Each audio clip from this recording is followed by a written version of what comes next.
Chosen one, the fire is not the problem. The fire is the proof.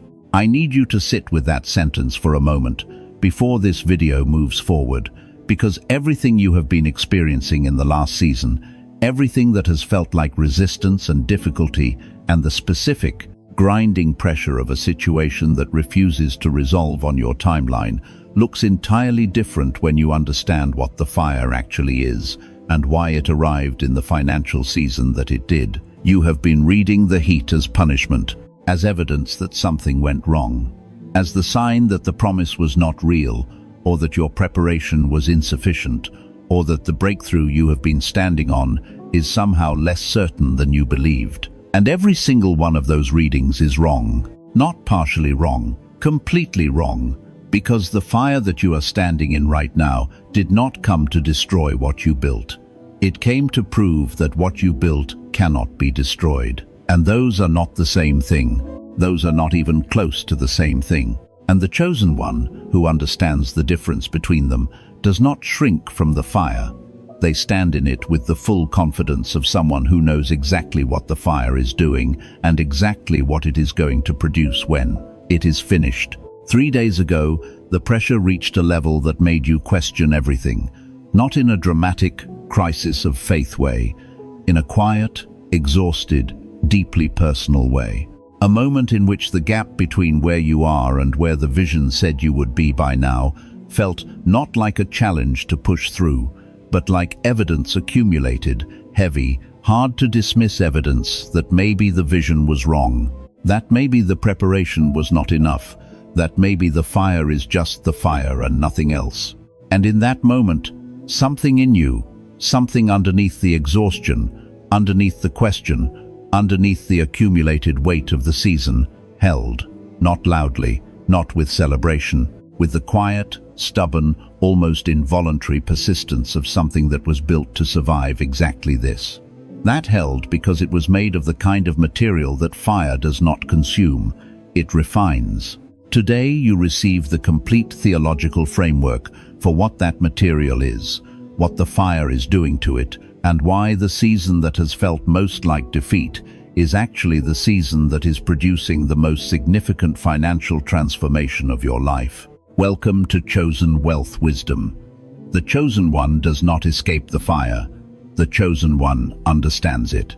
And the chosen one who understands the fire is the chosen one who comes out of it carrying what the fire produced. And the fire produces the only thing that the assignment was always going to require: metal that has been proven. Before we go any further, here is what I need from you right now. If you are currently in a season that feels like pressure without visible progress, where the work is real, the faith is real, the preparation is real, but the results are not yet matching the investment type, the words, "I trust the fire," in the comments right now. Drop it right now, because what you are in is not a setback, it is a furnace. And the furnace has a purpose that the discomfort of its temperature cannot communicate, which is why you need the word "I am about to give you" before the temperature convinces you that the furnace is the destination rather than the corridor.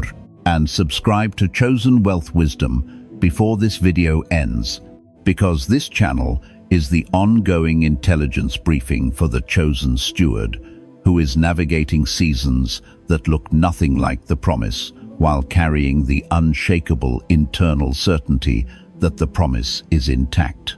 Stay with me. Now let me give you the Hebrew word that will permanently change how you read every difficult season in your financial life.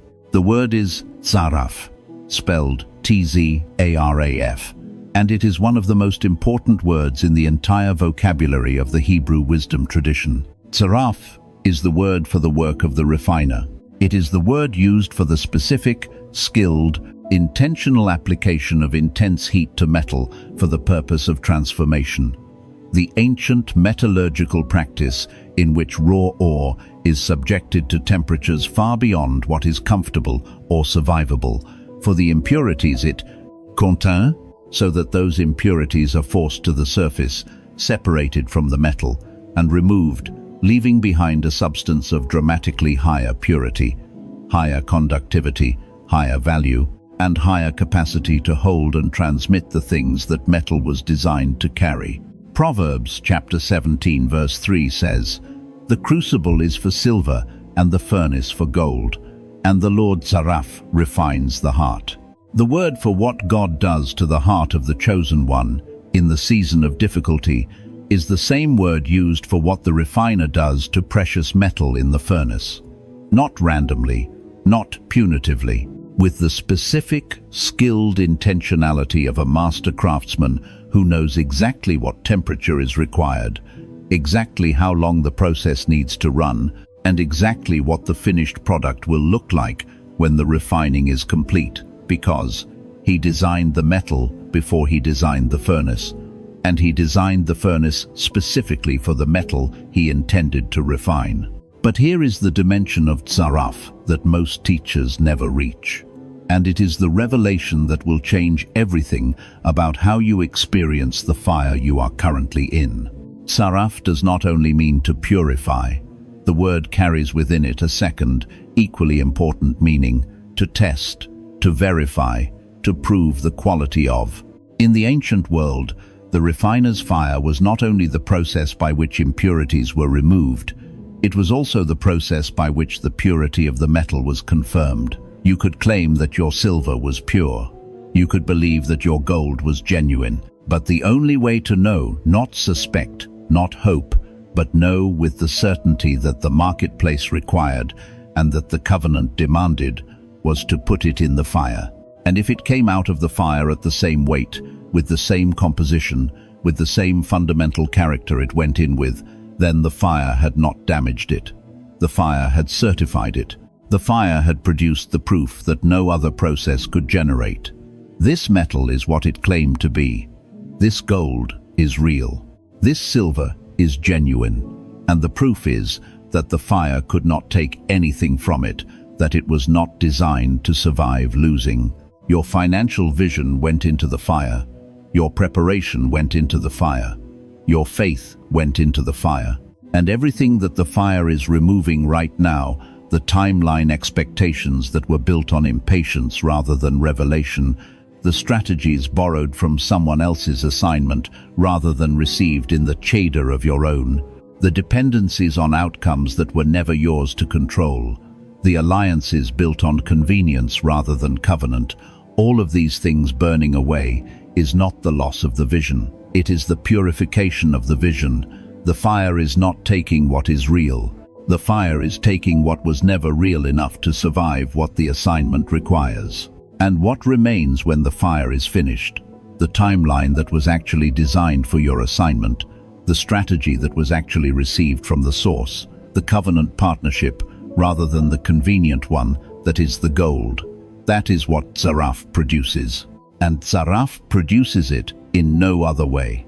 Psalm 66, verses 10 through 12, says it with a precision that should stop you completely.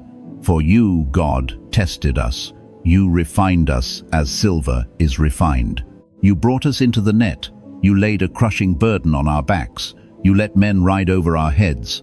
We went through fire and through water, yet you brought us out to a place of abundance. The path to the place of abundance in that verse goes directly through the fire, not around it, not despite it, through it. The fire is not the obstacle between where you are and the abundance.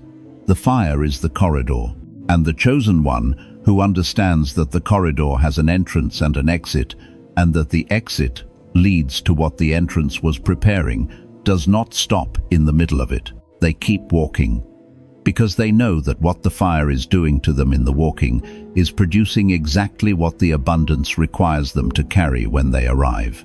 Now let me show you what heaven observed in you that authorized the specific quality of Zaraph fire you are currently in. Because the refiner does not put cheap metal in a high-temperature furnace. The temperature of the fire is always proportional to the value of the metal. And the intensity of what you are currently experiencing is not a measure of how far you are from the breakthrough. It is a measure of how valuable what is being refined actually is. The first thing heaven observed was your refusal to reduce the vision to match the resistance. There is a specific temptation that arrives in every Zaraph season, and it is more dangerous than any external obstacle because it arrives from the inside, dressed as wisdom. It is the temptation to revise the vision downward, to conclude that the original vision was too large, too ambitious, too far beyond what is reasonable, and to produce a smaller, more manageable version of it that the current level of resources and momentum could actually support. To call the reduction maturity, to call the scaling back realism, to make the ceiling of the present season into the permanent ceiling of the assignment. And you resisted it, not because the logic of the reduction was not compelling, it was entirely compelling, but because something in you recognized that the vision did not originate in you and therefore could not be legitimately revised by you, that the original specification was not produced by your ambition and therefore could not be corrected by your exhaustion. You held the original vision intact through the fire, and that the specific refusal to revise the vision downward under pressure is the single most important qualification for the exit of the furnace. The second thing heaven observed was your maintenance of the practice when the practice produced no visible result. In the Tsaraf season, the spiritual disciplines that are most important are also the most difficult to sustain, because the normal feedback loops that confirm their value have been suspended by the design of the refining process. The prayer that in ordinary seasons produces a feeling of connection and direction produces, in the furnace, something that feels closer to silence. The study that in ordinary seasons produces clarity and forward momentum produces, in the furnace, knowledge without immediate application. The faithfulness that in ordinary seasons is rewarded with visible signs of the covenant's activity produces, in the furnace, obedience without obvious confirmation. But you continued, in the silence of the furnace, in the hours when the prayer felt like it was hitting a ceiling, in the study sessions that produced understanding without immediate relevance. In the days when the faithfulness felt like it was being ignored, you continued. And the continuation, the maintenance of the discipline, when the discipline was producing nothing visible, is the specific evidence that the practice is rooted in something deeper than the feeling the practice produces. That the discipline is covenant rather than convenience. And covenant disciplines are the only ones that Tsaraf can certify as genuine. Heaven saw every quiet morning, every prayer that felt unanswered, every act of faithfulness that no one applauded, and it said, "This is the metal that is worth the fire." Now let me give you 5 specific signs that the Tsaraf is actively working, that the refining process is operating at full intensity, and that you are not stuck in the fire, but moving through it toward the exit that the corridor was, always designed to produce. The first sign is the burning away of the borrowed strategy. You will notice it as a specific, sometimes painful experience of watching approaches that worked for other people that you adopted because they produced results in their context, fail to produce the same results in yours. In the Tsaraf season, borrowed strategies burn. Not because they are bad strategies, because they are not your strategy. Because the assignment you are carrying requires intelligence that was specifically designed for it, received in your cadre, calibrated to your specific financial assignment, and the fire's work is partly to burn away every borrowed blueprint until the only one left is the one that was actually written for you. When the borrowed strategy burns, the instinct is to find another borrowed strategy to replace it. Resist that instinct. The burning is the Tsaraf, revealing that the strategy was always borrowed. And what replaces it? The strategy that the fire produces by removing everything that was never yours will perform in your context the way nothing borrowed ever could. The second sign is the refinement of your relationships. The Tsaraf season reorganizes the relational architecture of the chosen steward's life with a precision that no deliberate social strategy could replicate. The relationships that were built on the shared experience of a previous season, ones that were genuine in their context, but that are not calibrated to the altitude that the Tsaraf is preparing you for these relationships. quietly lose their sustaining energy. And simultaneously, new relational connections begin to form, often unexpectedly, often with people whose backgrounds seem initially unlikely, that carry a quality of immediate depth and mutual recognition that the older relationships took years to develop. This is not disloyalty to your history. This is the tzaraf, purifying your relational gold. The fire cannot consume a covenant relationship. It can only remove the ones that were never designed to survive the altitude of the next season. The third sign is the clarification of your financial identity. The tzaraf season strips away every financial identity that was borrowed, performed, or constructed from the outside in every version of financial success that was defined by someone else's framework rather than your own assignment's requirements. The specific lifestyle marker you were building toward because it represented success in the cultural vocabulary of your environment.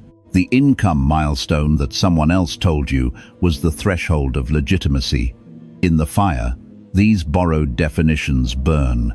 And what the burning reveals, what has always been underneath the borrowed framework, is the specific, assignment-calibrated financial identity that the cheetah was always building toward, differently shaped than the borrowed version in almost every way, but real in a way that the borrowed version never was, because it was designed for the specific assignment that your life was built to serve. The fourth sign is the appearance of the number 999. In biblical numerology, 9 is the number of divine completion and finality, the fruit of the Spirit. In Galatians chapter 5 is ninefold, representing the complete character of the Spirit-filled life. 9 is also the number that immediately precedes 10, the number of divine order and covenant completion.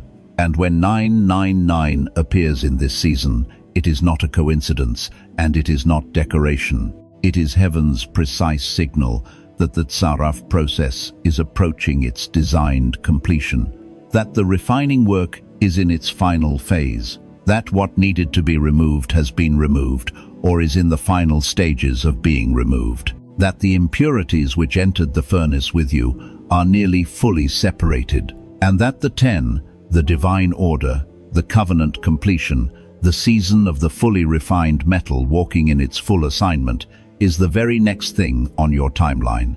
999 is not the end. It is the announcement of the threshold. It is the refiner looking at the metal and saying, almost. One more pass through the flame, one more degree of separation, and then the gold is ready. Stand steady when you see it. The exit is closer than the temperature suggests. The fifth sign is the strange gratitude. This is the most counterintuitive sign of the active tzaraf, and the one that surprises the chosen steward most when they first notice it. In the middle of the fire, in the specific pressure and difficulty and unresolved tension of the refining season, a quality of unexpected, almost embarrassing gratitude begins to surface.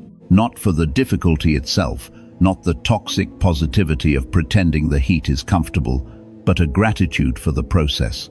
A quiet, growing awareness that the fire is doing something to you that no comfortable season ever could. That the pressure is producing a quality of depth, of character, of financial wisdom and spiritual authority that the easier path would never have generated.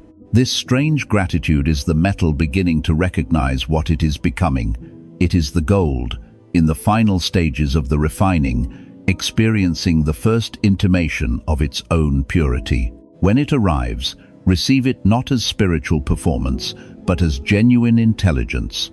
The tzaraf is working. The fire knows what it is doing, and what it is producing in you is worth every degree of the temperature that produced it.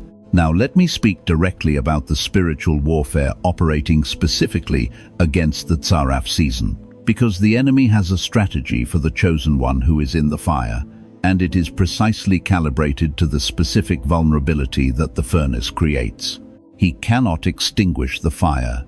He does not have the authority to cancel the tzaraf process that God has authorized for your season. What he can do is reframe it.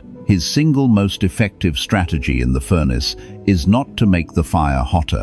It is to convince you that the fire has no purpose. To systematically, persistently, through every channel available to him, through the voice of discouragement, through the interpretation of circumstances, through the counsel of well-meaning people whose framework cannot contain what the Tzaraf is doing, to convince you that what you are experiencing is random suffering rather than purposeful refining, that the pressure is punishment rather than process, that the burning away of the borrowed strategies and the borrowed relationships and the borrowed identity is loss rather than purification, that the exit does not exist, and that the only rational response to a fire with no exit is to abandon the furnace before the process is complete. The chosen one who accepts that reframe is the chosen one who exits the furnace too early, who carries out partially refined metal and then cannot understand why it does not perform at the level the assignment requires.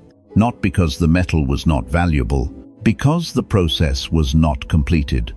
The Tzaraf requires the full duration, and the enemy's entire strategy in the furnace is to make the full duration feel unbearable. The weapon against this strategy is what I call the refiner's trust. Not blind optimism, not the denial of the fire's heat. The specific, informed, covenant-anchored decision to interpret the fire through the theology of Tzaraf, rather than the logic of the enemy's reframe.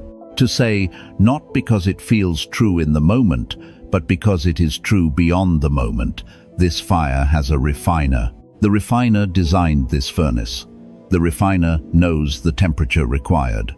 The refiner is watching the process with the full attention of someone whose investment in the outcome is greater than mine. And the refiner does not lose metal.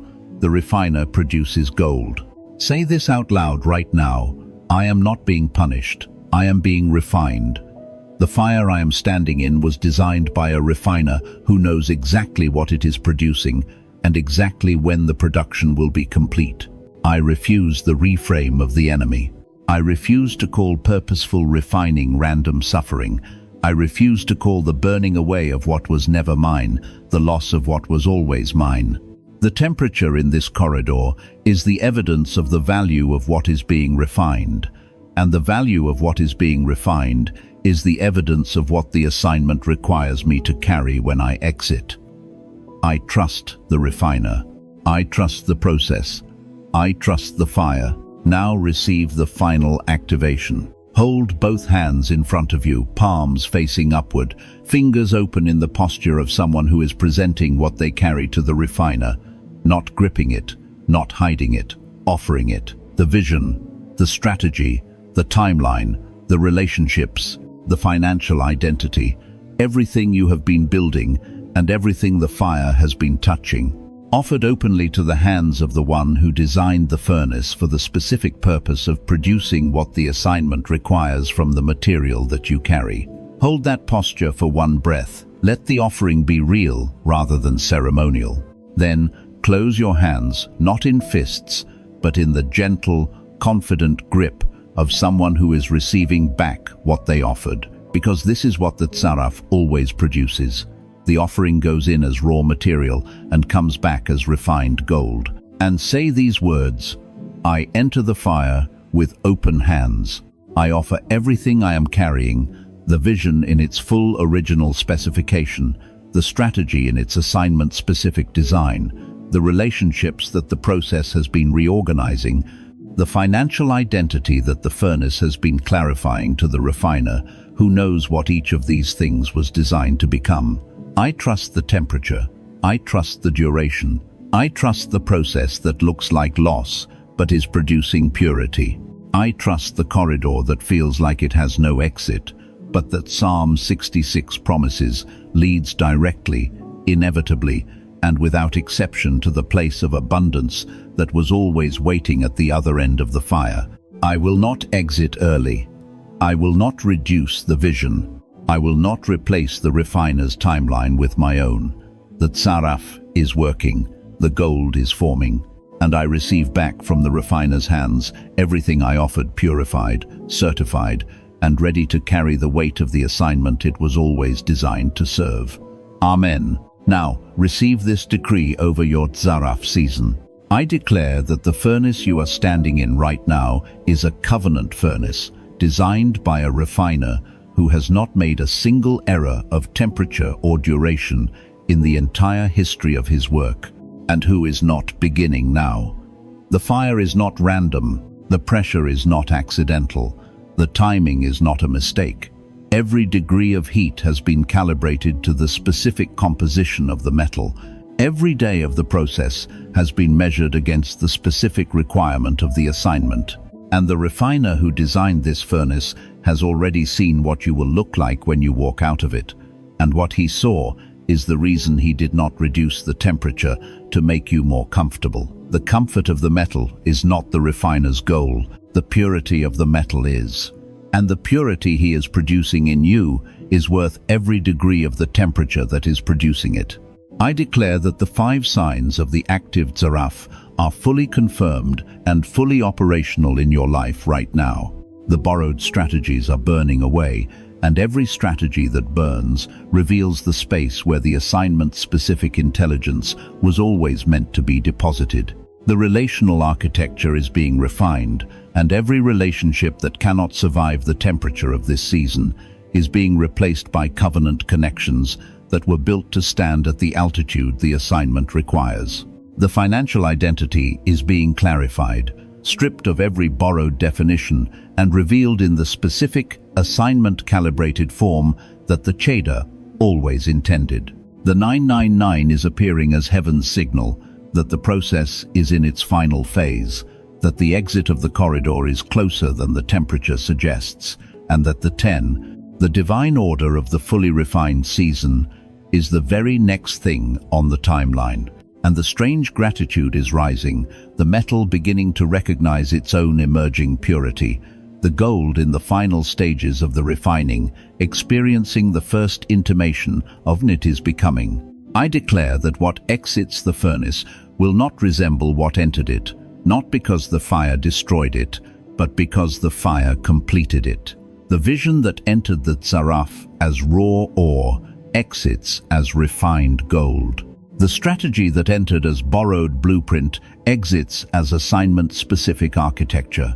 The relationships that entered as the mixed alliances of a previous season exit as the covenant connections of the next one. The financial identity that entered carrying every borrowed definition, it had accumulated exits carrying only the one that was always true.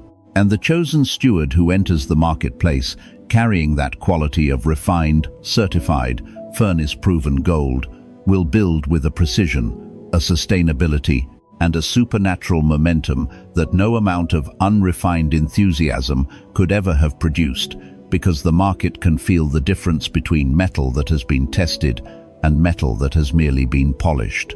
And what you are carrying out of this fire is tested, certified, proven by the only process that produces proof the assignment can actually use. The fire did not come to destroy what you built. It came to prove that what you built cannot be destroyed, and the proof is almost complete. Like this video right now, as your seal, your declaration that you trust the refiner, you trust the process, and you will not exit the corridor one moment before the Zaraf produces what it was designed to produce. Subscribe to Chosen Wealth Wisdom so that every season of your financial assignment, the furnace seasons and the harvest seasons, and every season in between is navigated with the full intelligence of the covenant framework, rather than the limited interpretation of the natural eye. Drop a comment right now and tell me, which of the 5 signs of the active Zaraf are you experiencing most powerfully in your current season? I am reading everyone. I am praying over every name. The refiner is watching. The process is working. The gold is almost ready. Well done, chosen one. Well done.